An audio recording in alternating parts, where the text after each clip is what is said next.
le titanier retentit au palais présidentiel, le capitaine Ibrahim Traoré a les yeux rivés sur cet emblème. Ces deux couleurs horizontales et l'étoile dorée au centre est tout simplement symbolique pour le chef suprême des armées. Il se dit prêt à le faire flotter haut, même au prix de sa vie.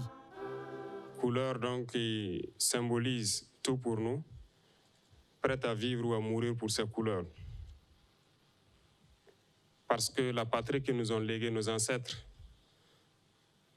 aujourd'hui, ne se porte pas assez bien comme on le souhaite.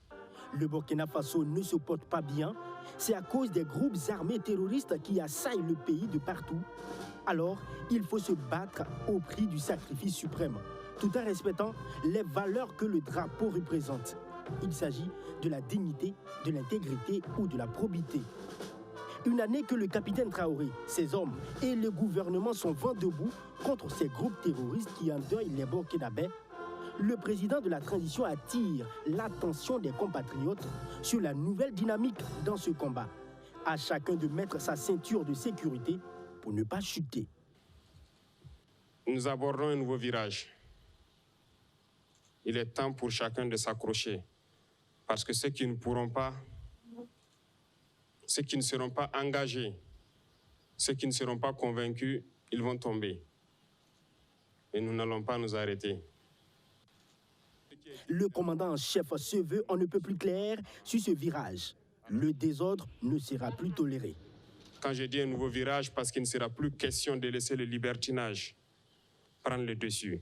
Les libertés individuelles ne priment pas sur la liberté de la nation. Nous avons assez d'exemples dans ce monde. Ouvrons les yeux. Une nation ne se construit pas dans l'indiscipline. Une nation ne se construit pas dans le désordre. Ainsi donc, le convoi pour la libération du pays a démarré. Direction le front. Chacun doit suivre la mouvance. Mais déjà, sur le théâtre des opérations, il y a des hommes qui paient de leur sueur et de leur sang pour que d'autres Burkinabés vivent paisiblement dans les zones sécurisées. Aucun Burkinabé ne doit rester en retrait.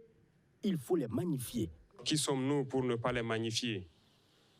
Qui sommes-nous pour ne pas chanter leurs louanges? Qui sommes-nous pour ne pas les glorifier? Si nous n'avons pas la capacité d'être là-bas, si nous n'avons pas la chance d'être là-bas, au moins prions pour eux. Le capitaine Ibrahim Traoré invite également ses collaborateurs à être des modèles et à avoir l'intelligence des situations, surtout en cette période trouble, à l'endroit de tous les Burkinabés qui ont des propositions pouvant servir pour la restauration de l'intégrité du territoire national. Capitaine Traoré demande aux uns et aux autres de les reverser à son cabinet, car son gouvernement a besoin de toutes les idées et toutes les intelligences.